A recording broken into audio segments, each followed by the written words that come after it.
the Honorable Prime Minister, and then we'll call Sharad Rao ji. आदरणीय सभापति जी, आज इस सदन की शोभा बढ़ाने वाले, सदन में जीवंतता लाने वाले और सदन के माध्यम से जनसेवा में रत ऐसे चार हमारे साथी, उनका कार्यकाल पूर्ण होने के कारण नए कार्य की ओर कदम रख रहे हैं। श्रीमान गुलाम नबी आज़ाद जी, श्रीमान शमशेर सिंह जी, मीर मोहम्मद फैयाज जी, नाजिर अहमद जी, मैं आप चारों महानुभावों को इस सदन की शोभा बढ़ाने के लिए, आपके अनुभव का, आपके ज्ञान का सदन को और देश को लाभ देने के लिए और अपने क्षेत्र की समस्याओं का समाधान के लिए आपने जो कुछ भी योगदान किया है, उसके लिए मैं सबसे पहले तो आपका धन्यवाद करता हूं।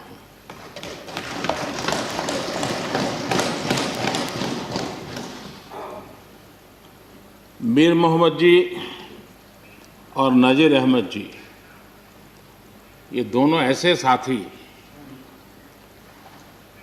सदन में शायद उनकी तरफ बहुत कम लोगों का ध्यान गया होगा, लेकिन कोई भी सत्र ऐसा नहीं होगा कि जिनके साथ मुझे मेरी चैम्बर में बैठ कर के अलग अलग विषयों पर सुनने का, समझने का मौका न मिला।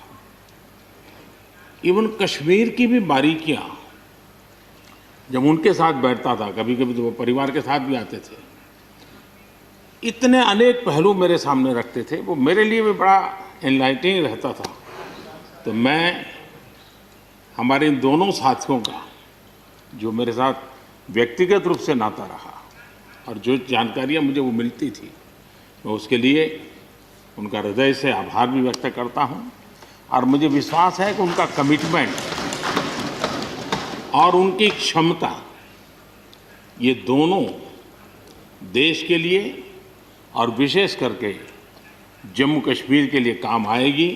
देश की एकता, देश के सुख शांति वैभव को बढ़ाने में काम आएगी, जब मुझे पूरा विश्वास है। हमारे एक साथी शमशेर सिंह जी, अब तो याद भी नहीं रहा कितने सालों से मैं उनके साथ काम करता रहा हूं, क्योंकि मैं संगठन की दुनिया में का इंसान रहा, इसी क्षेत्र में मैं काम करता था। कई वर्षों तक जम्मू कश्मीर में भी काम करने का मौका मिला। तो मेरे एक साथी कार्यकर्ता के रूप में कभी एक स्कूटर पर ट्रैवल करने का मौका मिलता था। बहुत छोटी आयु में जो इमरजेंसी में जेल में गए, उसमें शमशेर सिंह जी थे। और इस सदन में शमशेर सिंह जी की उपस्थिति 96% है। ये अपने आप में, यानी जो दायित्व जनता ने उनको दिया, उसको बिल्कुल 100% निभाने का प्रयास। मृदुभाषी हैं, सरल है, और मुझे विश्वास है कि जम्मू कश्मीर से रिटायर होने वाले चारे आदरणीय सदस्यों के लिए उनके जीवन का यह कार्यकाल सबसे उत्तम कार्यकाल है, क्योंकि इतिहास ने एक नई करवट बदली है और जिसके वो साक्षी बने हैं, सहयात्री बने हैं। ये उनके जीवन की बहुत बड़ी घटना है। श्रीमान गुलाम नबी जी, मुझे चिंता इस बात की है कि गुलाम नबी जी के बाद इस पद को जो संभालेंगे, उनको गुलाम नबी जी से मैच करने में बहुत दिक्कत पड़ेगी।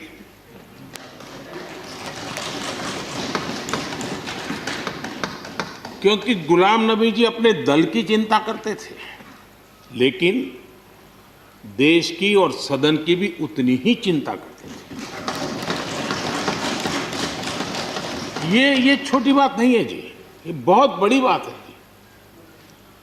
वरना अपोजिशन के लीडर के रूप में अपना दबदबा पैदा करना, ये सब मोह किसी को भी हो सकता है, लेकिन उन्होंने सदन से, मैं शरद पवार जी को भी इसी कैटेगरी में रखता हूं, वे सदन की और देश की चिंता को प्रायोरिटी देने वाले नेताओं में से रहे। गुलाम नबी जी ने बखूबी इस काम को निभाया है। मुझे याद है इस कोरोना काल में मैं एक फ्लोर लीडर्स की मीटिंग कर रहा था, तो उसी दिन गुलाम नबी जी का फोन आया। तो मोदी जी ये तो ठीक है आप करते हैं, लेकिन आप एक काम कीजिए, सभी पार्टी लीडर्स की मीटिंग जरूर बुलाइए। मुझे अच्छा लगा कि उन्होंने पार्टी लीडर्स के साथ, सभी पार्टी अध्यक्षों के साथ बैठने का मुझे सुझाव दिया, और मैंने उस मीटिंग को किया भी। वो गुलाम नबी जी के सुझाव पर किया था, और मुझे कहने में, यानी इस प्रकार का संपर्क, और उसका मूल कारण है कि उनको दोनों तरफ का अनुभव रहा है, सत्ता दल का भी और विपक्ष का। 28 साल कार्यकाल, ये अपने आप में बहुत बड़ी बात होती है जी। बहुत साल पहले की बात है, शायद अटल जी की सरकार होगी, मुझे याद नहीं रहा। मैं यहाँ सदन में किसी काम से आया था, मैं तो तब राजनीति में नहीं था, ये इलेक्टोरल पॉलिटिक्स में नहीं था, मैं संगठन का काम करता था। तो मैं और गुलाम नबी जी ऐसे ही लॉबी में गप्पे मार रहे थे। अब जैसा पत्रकारों का स्वभाव रहता है, बराबर नज़र लगाए बैठे थे कि ये दोनों का मेल कैसे हो सकता है। हम हंसी खुशी से बातें कर रहे थे, तो हम जैसे ही निकले तो पत्रकारों ने घेर लिया। गुलाम नबी जी ने बहुत बढ़िया जवाब दिया था, वो जवाब हम लोगों के लिए बहुत काम आने वाला है। उन्होंने कहा, भाई देखिए, आप लोग हमको अखबारों में या टीवी माध्यमों में या पब्लिक मीटिंग में लड़ते झगड़ के देखते हो, लेकिन सचमुच में इस छत के नीचे हम जैसे एक परिवार का वातावरण कहीं नहीं होता है। इतनी हमारी आत्महत्या होती है, इतने सुख दुख होते हैं। ये जो स्पिरिट है, वो स्पिरिट अपने आप में बहुत बड़ी बात होती है। गुलाम नबी जी का एक शौक शायद बहुत कम लोगों को पता होगा, और कभी उनके साथ बैठोगे तो बताएंगे। हम सरकारी बंगलों में रहते हैं, तो बंगले की दीवारें, अपना सोफा सेट, उसी के आसपास हमारा दिमाग रहता है। लेकिन गुलाम नबी जी ने उस बंगले में जो बगीचा बनाया है, यानी एक प्रकार से कश्मीर की घाटी की याद दिला दे, ऐसा बगीचा बनाया है। और इसका उनको गर्व भी है, वो समय देते हैं, नई नई चीज़ें जोड़ते हैं, और हर बार जब कंपटीशन होती है तो उनका बंगलो नंबर 1 ले आता है। यानी अपने सरकारी जगह को भी कितने प्यार से संभालना, यानी बिल्कुल मन से उन्होंने इसको संभाला है। जब आप मुख्यमंत्री थे, मैं भी एक राज्य का मुख्यमंत्री के नाते काम करता था, हमारी बहुत गहरी निकटता रही उस कार्यकाल में। शायद ही कोई ऐसी घटना मिल सकती है कि जबकि हम दोनों के बीच में कोई संपर्क सेतु न रहा। एक बार गुजरात के यात्री, क्योंकि जम्मू कश्मीर में जाने वाले टूरिस्ट में गुजरात बहुत बड़ा नंबर रहता है, और टेररिस्टों ने पर हमला कर दिया, करीब 8 लोग शायद मारे गए। सबसे पहले गुलाम नबी जी का मुझे फोन आया,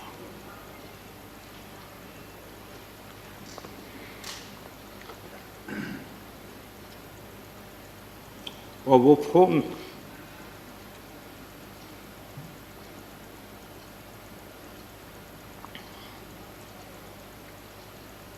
सिर्फ सूचना देने का नहीं था,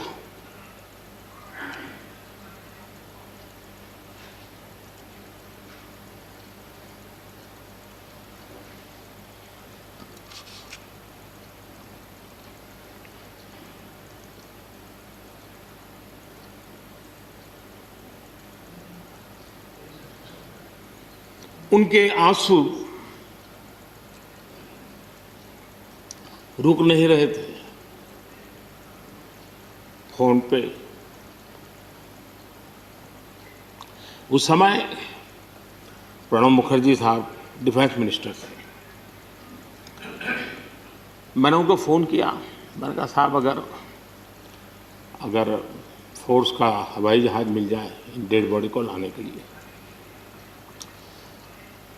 रात देर हो गई थी। प्रणब मुखर्जी साहब ने कहा आप चिंता मत कीजिए, मैं करता हूँ व्यवस्था। लेकिन रात में फिर गुलाम नबी जी का फोन आया। वे एयरपोर्ट थे।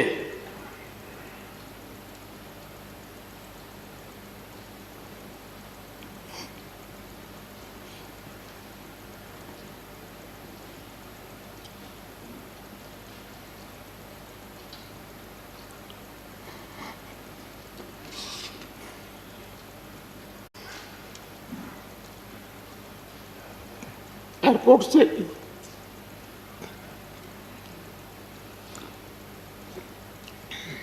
उन्होंने मुझे फोन किया और जैसे अपने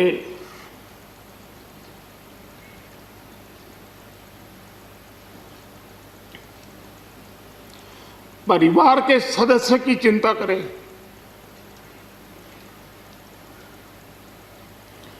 वैसी चिंता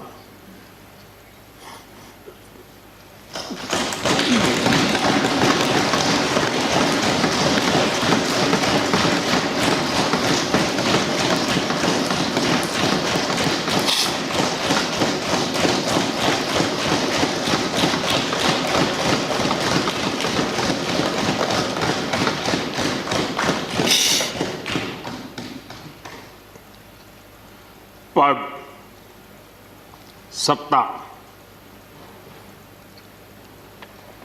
जीवन में आती रहती है, लेकिन उसे कैसे पचाना,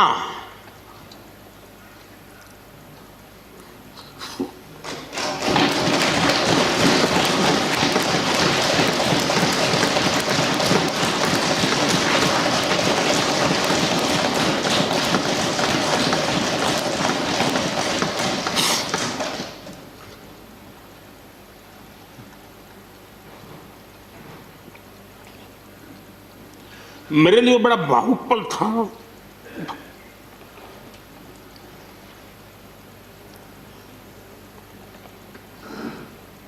दूसरे दिन सुबह फोन आया कि मोदी जी सब लोग पहुंच गए।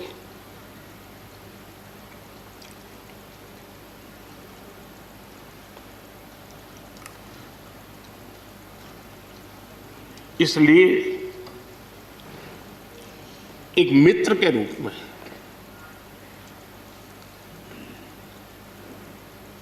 गुलाम नबी जी को घटना और अनुभव के आधार पर मैं आदर करता हूं।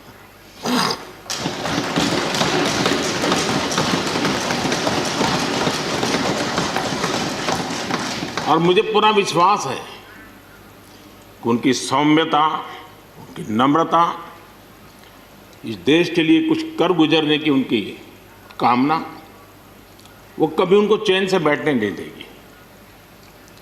और मुझे विश्वास है कि जो भी दायित्व जहां भी वो संभालेंगे, वे जरूर वैल्यू एडिशन करेंगे, कंट्रीब्यूशन करेंगे और देश उनसे लाभान्वित होगा। ये सब मेरा पक्का विश्वास है।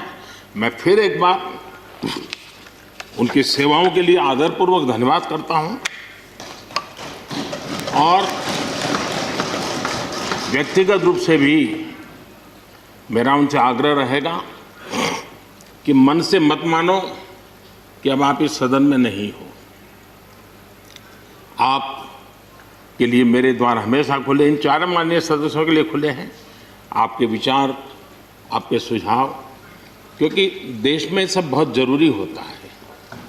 ये अनुभव बहुत काम आता है, मुझे मिलता रहेगा, ये अपेक्षा मैं रखता ही रहूँगा। आपको मैं निवृत्त होने नहीं दूंगा।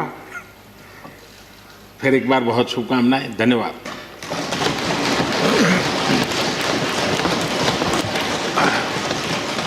धन्यवाद प्रधानमंत्री जी। श्री शरद पवार जी।